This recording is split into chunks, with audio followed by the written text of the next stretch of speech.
Yeah.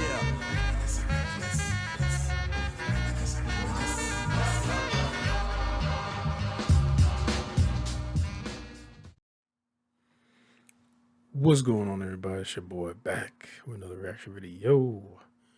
And today I have a request from Alpha Shocker, the great Alpha Shocker. Another request of Mandalore Gaming. This is a review of the game Sacrifice. Never heard of this. Never. I don't think I have. I mean, I've probably heard it like in passing or maybe read it in a magazine, maybe, or something like that. But not that I can remember. So we'll see if anything jogs my memory when we start this. Anyway, without further ado, let's just jump into this.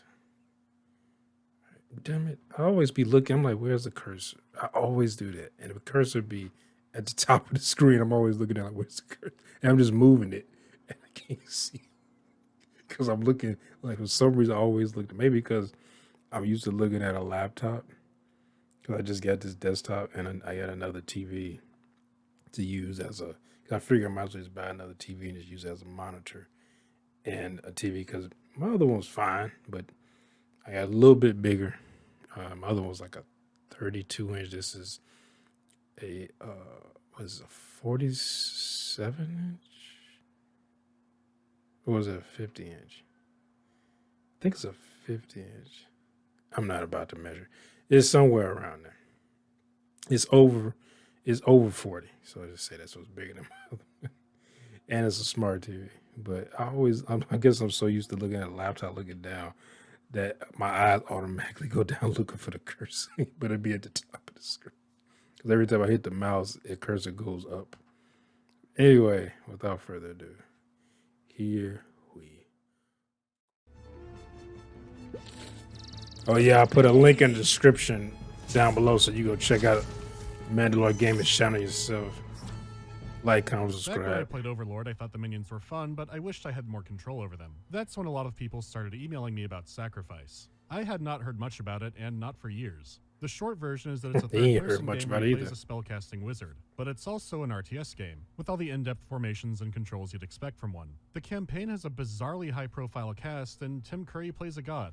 24 Really? souls. That should do nicely. Alright, but Tim first we have work to do. Curry's the good news voice, is that trying boy. the GOG copy, it did. Tim Curry's voice is perfect for any. I don't know, maybe because the first time I remember Tim Curry in was It, when I watched that TV series when I was a kid. And it's like anything that you want someone to play a creepy person, Tim Curry's voice. Mark Hamill was getting there, but every time I hear Mark Hamill's voice, I just always think of the Joker, even though I associate Tim Curry with It. But when I hear his voice and other things, I don't automatically associate it with it. But when I hear, maybe because it's just Tim Curry's voice, like Mark Hamill's doing, like he's changing his voice to sound different when he does the Joker. So his voice, when he does that, like when he did Invincible, it was a part he's playing a character, and he got excited. I think the character kind of got excited. He kind of went into almost his Joker sound voice. It was kind of weird. Work immediately, but it's locked in 4x3 and locked at 30 FPS. Not to mention the resolution is pretty The low. fuck? Well, by using the ever-reliable DG Voodoo wrapper, the frame rate and resolution unlock and it runs great. Except I can't record it now. Some old games are like a deep-sea fish. Sure, you can go and visit the fish in its habitat, but try to bring it up to the surface and sometimes it explodes. So I did some tweaking. I barely remember to record it properly, but you don't need to do all that. This is good, but now the icons are stretched out. Luckily, Sacrifice has an easy-to-install widescreen fix. If it ain't one Normally, thing, this it's should be the another. end of it, but there's one more crucial step. DG Voodoo unlocked the frame rate completely, but now you need to cap it back to 60. If you dare to run the game above that, the enemy AI breaks down. They'll just sit there and not do anything. Now you're done, but there is one more catch. Damn. For reasons that I don't and cannot fully understand, sometimes when you relaunch the game, it resets your textures down to low. Being an older game where you manage a lot of units, it can be easy to miss this. I ended up having to. I would. That's maybe this is why I didn't get in really into PC gaming when I was younger. Besides like point and click games that were free on certain websites, like point and click like true crime games, like adventure games or something like that. And some stuff on, I think it was with AdultSwim.com. I remember playing some games on there. But the shit that people go through, I've seen people have to go through just to get the games to somewhat work is back, especially back in the day. I would have given, especially coming off playing console games where you just put it in. The the worst I had to go through was before blowing into a damn cartridge in NES and Super NES, and then when I got a little bit older, I remember my brother was like, he's like, when we got a Super NES, he said take a Q-tip, put some alcohol on it, and like rub it on the inside. I remember I did that the first time. It was so much dirt on the goddamn Q-tip. But that's like the extent, or cleaning off a disc or something like that. But I always kept my discs pristine, so they always worked. But this shit, I probably wouldn't even been a gamer if I didn't have a Re-record a console. lot of stuff to avoid the issue, so if things suddenly look blurrier for no reason, that's what's happening. The same thing seems to have hit other people trying to upload footage of the game too, so I feel less crazy. This The looks main menu familiar, stays super though. low resolution too, so it is hard to tell when you relaunch it. So now we can see whether or not it was worth jumping through all these hoops. He's now we get to see if it's worth it. That would piss me off, going through all this just to get the game to work, and the game sucks. It has begun. It You're too late has again, begun. All dead. I begin to think the cause of this destruction cannot be other than myself. Is this Master, My dark experiments come to a most wicked. I'm trying to say Raziel, but my brain wanted to say Ray Shaku. I'm just like Raz or Raziel from Soul Reaver. It reminds me of that. The intro reminds me a lot of Legacy of Kain. The atmosphere is dark and moody, and it looks like you might be playing the villain. I cut this down for time, but there are shots of just fields and fields of corpses. And my Kain meter keeps getting higher. It seems you are to be my salvation after That's the all. same dude from Legacy of Kain. Who was like the I god. am no one's salvation. I am a pawn of doom itself. Oh, it sounds familiar too. You speak in riddles, sir. I wonder if even my wisdom can decipher them. It can't. So you go off to visit the gods. Playing as the Wandering Wizard Eldred, your services are very in demand. From here, the story can start diverging. Wait, these so are I'll save all that. these are the guys. Why it look like fucking like a circus fun house or some shit? Like they look like a balloon head here, a tree, and this derpy looking. This one actually look kind of cool. I don't know why I always thought that looked cool in like anime when you see like a person and all of a sudden they stomach opens up and there's a bunch of teeth. I used to weird me out. The first time I remember seeing that was from Dusk Till Dawn. It was one of the vampires had like a stomach. I was like, where the fuck did that come from? I watched that movie as a kid. I was like, all that violence just went. I didn't even care. But when they, when it stopped on that and it showed this vampire with its stomach as like a mouth, I was like, can we explain this? Like, I didn't know that this was a thing. I know they like transform, but you know they stomach. Like you already have a big gaping mouth, which their mouths get even bigger when they transform. But also you have a big gaping mouth as a stomach.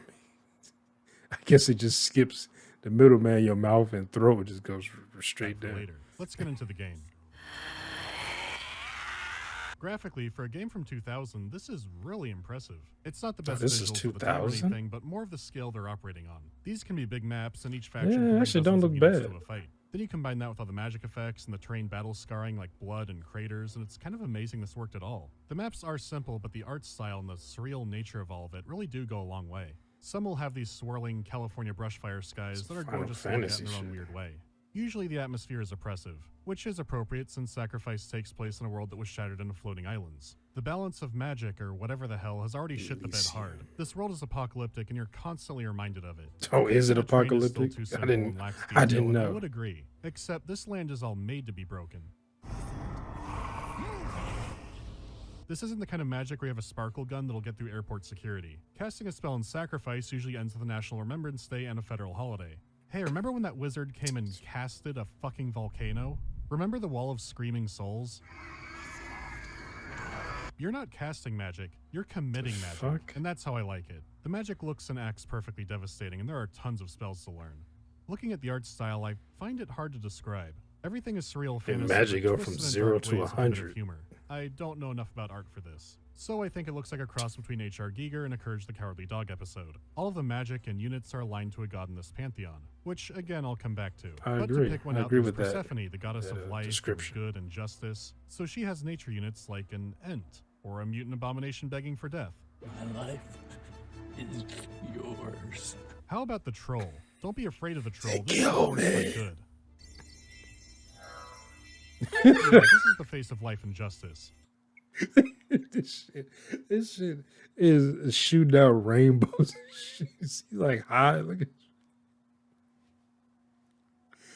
like this is what I think of when I think of happiness singly.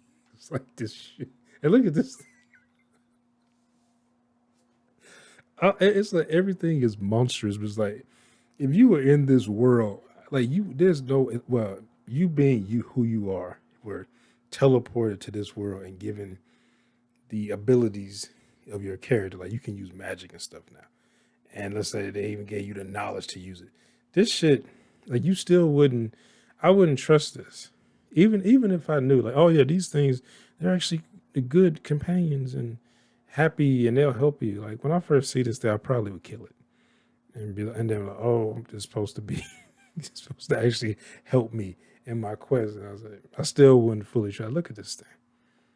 Shooting out rainbows and shit like that. I would feel like it's trying to lure me into a false sense of security. Every god's units are like this, and no matter what generic fantasy name it has, you'll have no clue what to expect. For example, a Yeti. You know what a Yeti is. Probably. A fairy moth-like creature appears for a little over 3 seconds. Well, in Sacrifice, this Tickle Me necromorph is a Yeti. No matter which god you worship, its servants are a legion of nightmares, which I do appreciate. The villains don't outstyle the forces of good. Everyone is equally unwell. Everything is so rich in color and style. Many years have passed, and it still remains incredibly unique. There's so much variety, and I kept wanting to see more of what was out there. As you might expect, there is a soundscape to complement this. The actual battle and interface effects are stock. These things are but not ugly, always what but you'd they expect. look interesting. Creatures are under attack. It would definitely pique my interest and make me want to play the game. I saw this. But the environmental effects like storms and wind are surprisingly crisp. They're not amazing or anything, but they make the lull before the fighting that much more tense. However, the music can be just as varied as its visuals. The soundtrack ranges from powerful orchestra scores to what I can only call... I actually hate that in games where your character is something on them that's constantly moving. Like they showed that creature with his arms like constantly, even when you stop. You know, it just got his cape moving. I actually hate that. I don't know why. Like even in like fighting games, I kind of hate that. I've gotten used to it. You know, over the years, especially like playing Tekken 3, like it was like the playing the game kind of was like, it's not that important to me. To like, I'm not gonna play the game because they, you know, characters are constantly moving. Plus, I can kind of let it go because, you know, in a actual fight, you know, people usually move a little bit. Even the most stationary person will eventually move. You know, so I give that the benefit of the doubt. But like shit like this, I don't know why it just I never liked it and always bugged me. Godzilla music.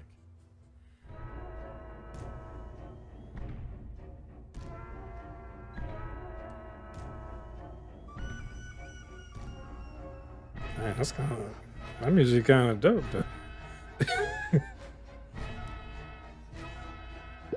You are Group 4. Guard me.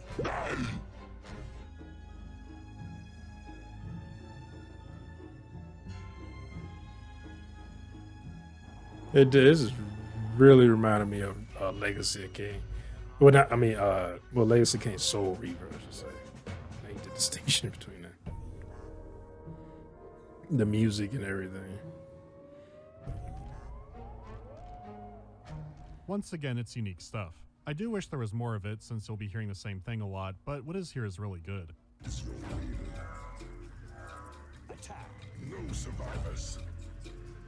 Of course, the voice acting especially deserves a mention. The cast for the campaign is huge, and all the voice work is excellent, and it's paired up with compelling dialogue. See if I recognize anybody else. No, Tim Curry, Kevin Michael Rob. This is so pixelated. It's kind of hard to see their faces. I don't recognize anybody else. At least not off the top of my head. Melissa Disney.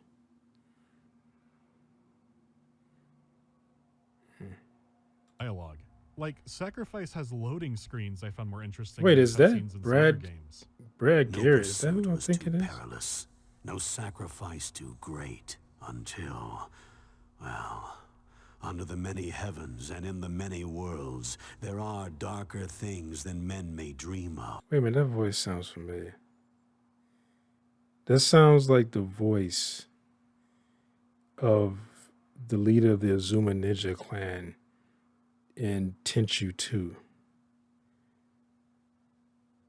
I don't remember the actual character's name, but it was, like I said, the leader. And I think, spoilers if you haven't played the game, but Tatsumaru kills him. He's like the adopted father and the leader of the Azuma Ninjas who trained Rikimaru, Ayame, and Tatsumaru.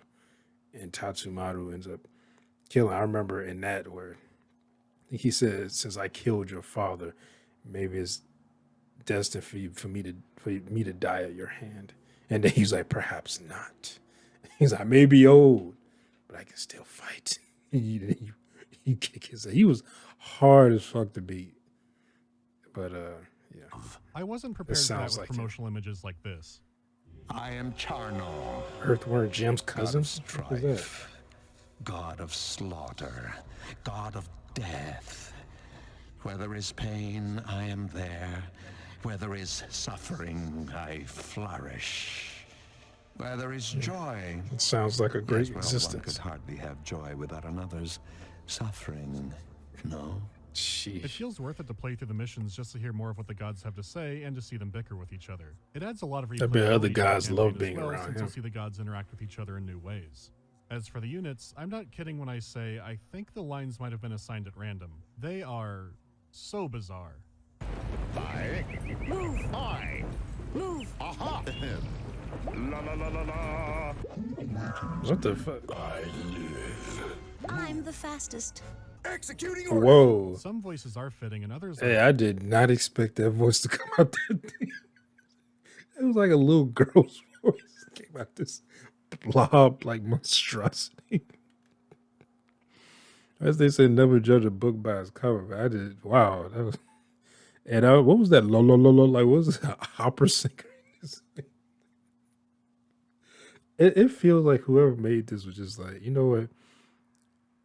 It needs to be weird, and it needs to be extremely weird. It seems like it has good mechanics from what I've seen, but it needs to have that oomph to make it even weirder, to where people are like, it's so weird looking that it piques people's interest into playing it. That's what it seemed like they were going for. Flat out a joke. The more I played and the more insane designs I saw, the more I realized that that was a very good call. Each unit has layers of unexpected chaos. So presentation-wise, I've never played anything quite like it.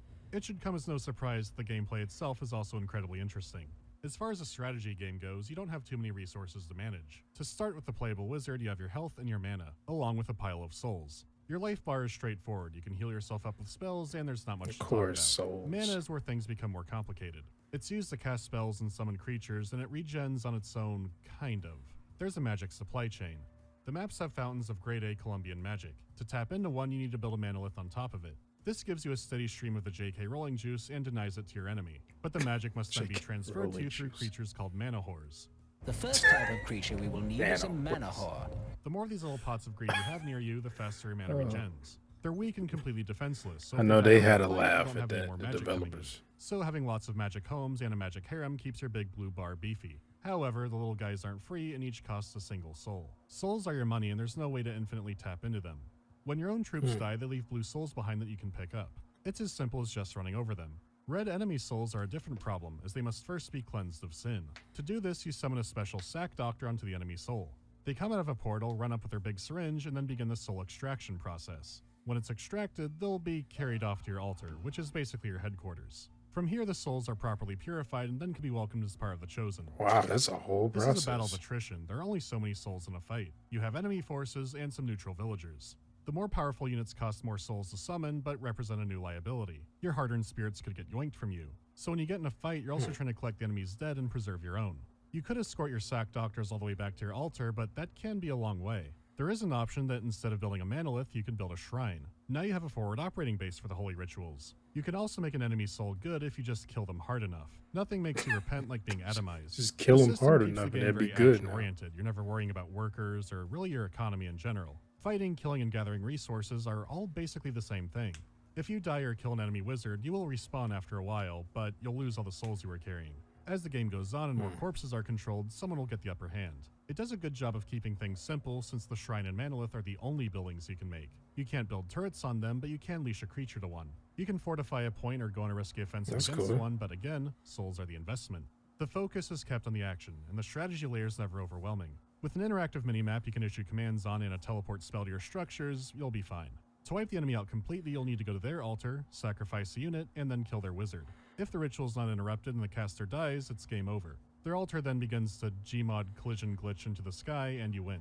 With that done, that brings us to the combat focus. How do you control a game like this?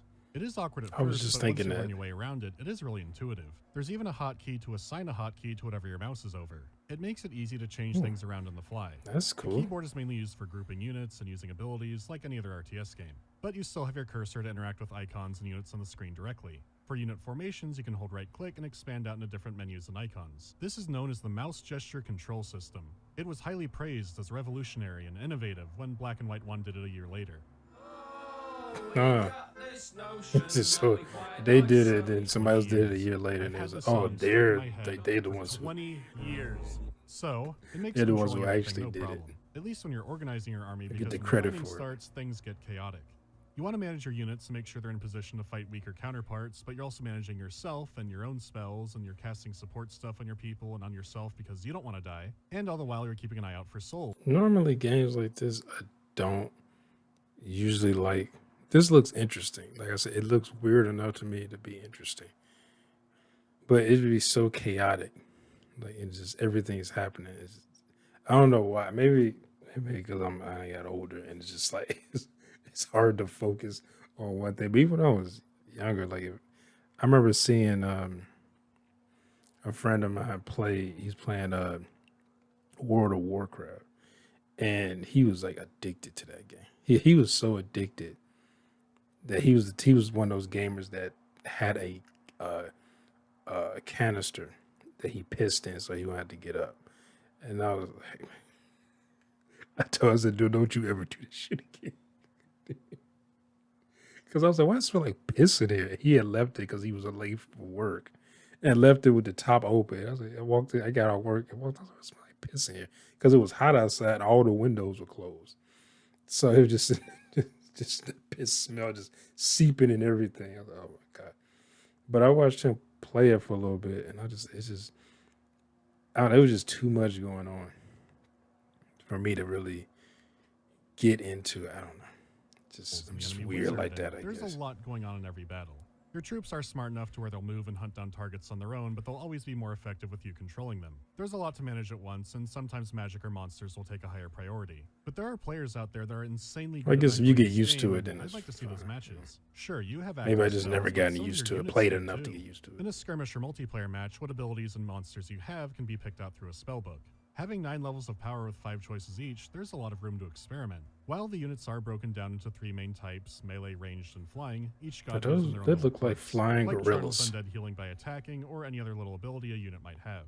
Yet, again, it's never too overwhelming. Sacrifice's gameplay kind of sounds like it should be a mess, but it's really competent and fun. They gave it just the right amount of mechanical depth. It's a properly fleshed out strategy and action game. Not too simple, but also not so overwhelming that only StarCraft experts could play it. Sadly, the multiplayer is pretty dead, though there are skirmish maps, so we can move on to the campaign. Persephone, what good is a holy warrior without a holy war? How like you, Charnel. Myself, I would sooner suspect Charnel. You do have a certain taste for destruction, don't you? This is a story that you don't need to pop open the manual for, but it does give some additional context. The short version is, while the planet was intact and not floating islands, there was a single god. A demon tore open a portal to Hell, and then God lost that war. Hell has won, and the new pantheon of gods sort of just appeared. It does explain why the creatures look like melted Gorgonites. Hell is a base template for life here. It's a 10-mission so you're campaign, in but Hell? each god has 9 unique missions. So you can replay for 45 unique missions and then the final battle. You choose which of the gods you want to serve. Or There's Hell Persephone on, again. Then you have James, guess, the god of Earth. Earth, who's a giant worm. It's some kind of in-joke or nod to the developer's Earthworm Jim series. Okay, that was James, god of Earth. That was like- Rocks and soil and stuff. Some nice gems too. Oh, it's not all brown and gray, you know. I was saying he looked Just like Earthworm mostly. Jim's like Then you cousin. have Stratus, See, yeah, that the is Redeemer him. in the Okay, that's what I was Tim thinking. Curry That went from was. blowing up Yes. spooky balloons to being one. Oh, let's to be honest, shall we? In any He had to halfway do it. civilized world, I would be the only god. It seems the pantheon of gods gets more evil the more to the right you go. Persephone and James care about life on the earth, but Stratos is between good and evil. He goes where the wind takes him and seems to not care about the brewing tensions. Funnily enough, this isn't Tim Curry's only appearance in a weird hybrid RTS game. Oh, you think she is the grand demon witch? Oh, he was in this? Winged death? Pyro is the god of fire. Never played the forces that. of good have also declared him the god of chaos and pollution and gas and waste, but he claims to be an avatar Didn't of Jack industry Black and do the knowledge. voice for the main I character? intend to build factories in the Davin Forest, which is a haven for antiquated druidic thinking. All who do not flee will be enriched by my triumph. You, not least of all. Oh no, you don't need to convince me. I'm down to enrich some druids. Finally, you have Charnel, who is comically evil. It is time I reopened the demon gate of Golgotha. Okay, but he does give reasons why he's not the big villain and doesn't want to destroy the world. Let me assure you, I do not want to destroy the world. That's where all the best slaughter takes place, you know. Can't really argue with that. Wow. As for the wizard Eldred, he's responsible for destroying his own home. If He I was a destroy powerful everybody, man, we summoned won't a be able demon to to kill destroy more his people, enemies. 'cause everyone of would course, be it went dead. mildly out of control and destroyed everything. Magic might be partly derived from gods. I'm not entirely sure how it works. I don't know much about spells or witchcraft in the real world either. My latest insight on that front comes from a local bookstore. They moved their witchcraft and spirituality section closer to the counter because it was by far the most shoplifted section of the store. I guess they can't conjure dead presidents yet. What's cool about the campaign is that there are choices to make here and there. These can slightly alter your goals, your dialogue, and some buffs you get. Naturally, you sometimes have additional side objectives as well. This is neat agency stuff on its own, but you also have a choice in what missions you want to shit, do. a voodoo Doing a doll? job for them will give you some of their spells and units. You could go full monogod or pursue a mix of favors. If you anger one too much, they might not offer you a mission anymore, unless you help out an ally or a story event happens. There's good banter in between the missions, and it's always fun to see the Interesting. gods spat with each other. Why should they continue to suffer for the comfort of savage and brutish beings like the trolls? I see only one savage and brutish being here. Come now, you mustn't forget me. Everyone wait. Haven't we all had enough of wars? No. The final mission is always the same. but Of what it course, does when is you're it not picks fighting them. motivation based on your mission choices. Were you helping a benevolent patron trying to find redemption, or were you helping a demon lord burn stuff down because you've accepted your place? The very end has a final choice as well, where you can react to the narrative you got. With such variety, the campaign's difficulties are all over the place. But it's a fun ride, and you can try different paths to learn more about the world. I didn't find the deeper parts of the lore to be too captivating, but it was an interesting puzzle to put together. The dialogue writing is excellent and really does elevate its setting. The campaign has a good variety of different maps and objectives, but again, your mileage may vary depending on what you pick. Sacrifice also has the funniest, maybe most direct escort mission line in a video game. Go to my altar, or I will kill you all. That's worth a mention. Okay. This is an incredibly unique game. It has elements of all kinds of games that would come later. There are multiplayer modes that have like the primordial soup of MOBAs in it. Sacrifice is like a game from a different timeline. It had an expansion planned, but Like, just sold too poorly. I would wonder, like, the online, because he said online. I didn't even think there'd be online in this. But it must be even more chaotic. Dealing with online, dealing with us, dealing with other people on anything is chaotic. Like, especially video games. Like, even I've played games like Dying Light, where I've tried to play with other people. And I say, hey, I've already beaten the game a bunch of times, but I'm kind of bored. And if you want, I see that you are, just starting the game out. I was like, you want, help? Here, help you. I'm not gonna ruin your gameplay for you. I'm not gonna I'm gonna stand back. If you need help, I'll help you. And I played with some people, and they were fine. They helped them find stuff, helped them. Like they're like, hey, I'm getting killed. Can you help me? And I go out there and just clear out all the zombies. But then it's always an asshole like throw a grenade at me, and I'll throw a grenade at all. He like, hey, come look at this, and he'll just throw a grenade and kill all of us. I'm like, or they won't help. And I'm just like, Keep imagining, what if this game blew Wow, up? with What would have come after? people you don't The know. issue is that while the mechanics and ideas were well thought out, it seems like the game itself isn't quite there. They were pushing the technology, and it does show. You'll see the animations freak out from time to time. How you move through the map feels like breaking it sometimes. It's clear that systems like AI weren't all there, and there are interface improvements that could be made.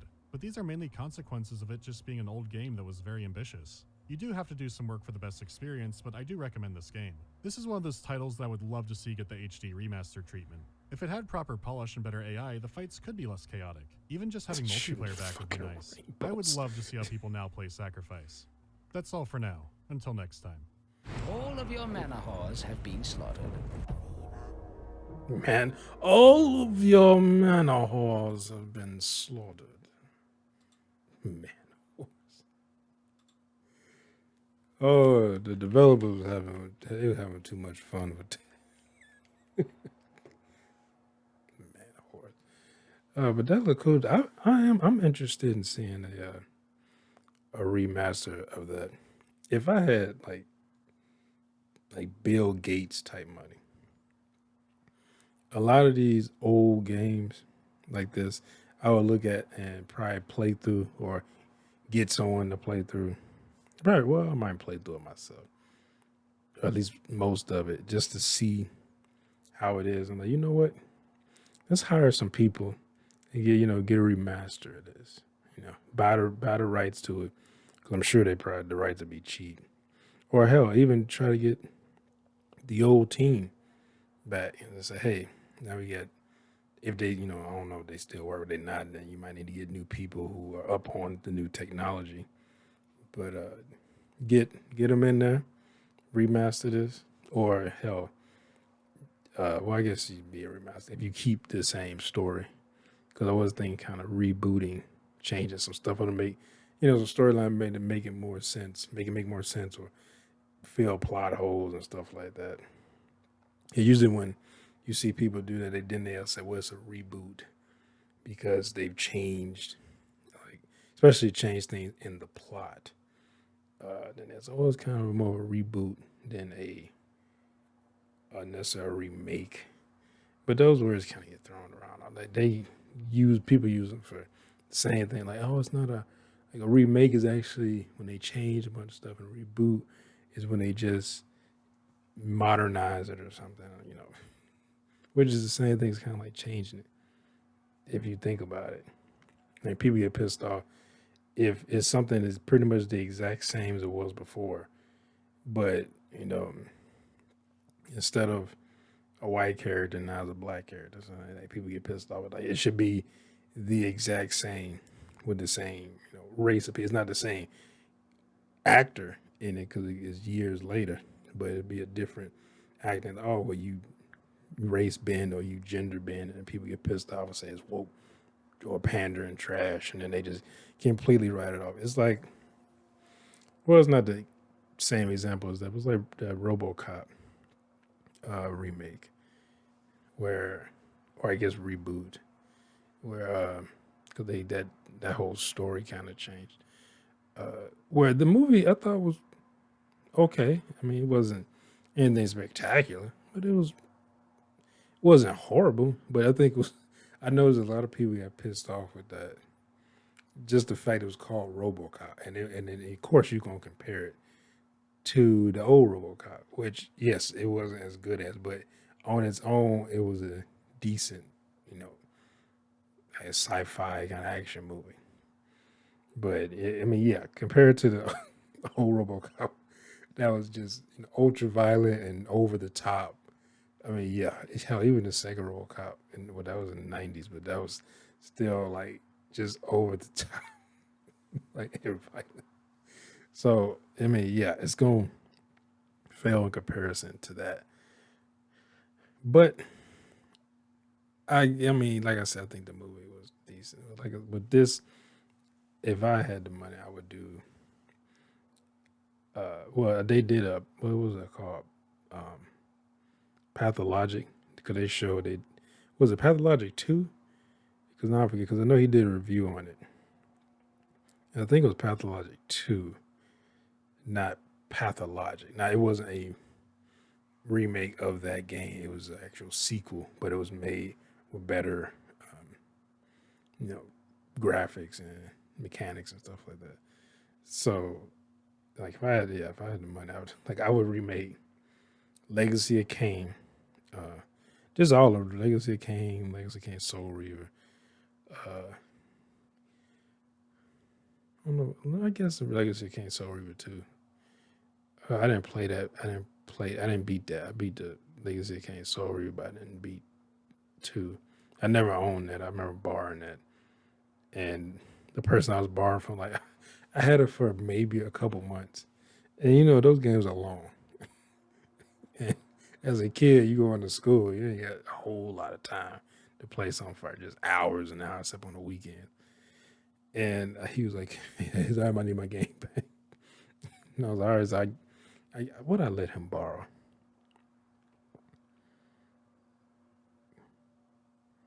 I don't even remember what game I let him borrow. Because I saw he had Soul Reaver 2. So I wanted to borrow that. And I said, well, and it was all, I come when you exchange a game, even if they were like, I don't really want a game, but it's like an exchange. So if I lose your game or something like that, kind of like you keep my game rather than me buying you, about giving you the money to buy the game. Because like, hey, we young teenagers, or got no money to just go out and just be buying games or giving you money for games. Like, hey, I had a game that you might like. Let's switch. But yeah, I would. What's another game? If I had the money, I would buy the rights to. I'm trying to think of like an old game.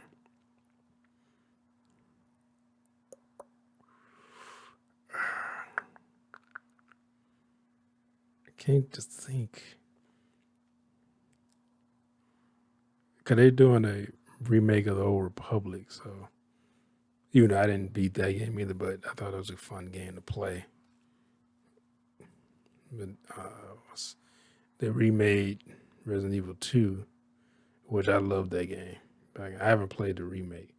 I bought it like over a year ago and still haven't fucking played. I keep playing on either streaming it or recording myself playing it, and I still haven't done either one of those things. What old game that they didn't continue to make?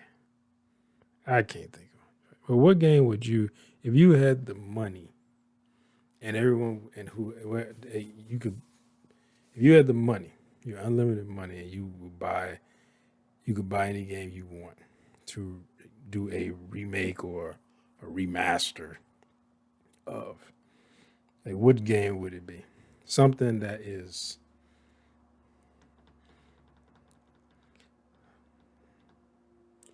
I guess older than 2010. Let's go there, because I think usually a remake, people's like, well, it needs to be at least 20 years. So it's 11 years. I mean, that's enough, right? Remakes are getting shorter and shorter now. But it's like something like, oh, it was 5 years ago. Yeah, but it didn't do that well. Let's remake it. Or it did well and they want to remake it again.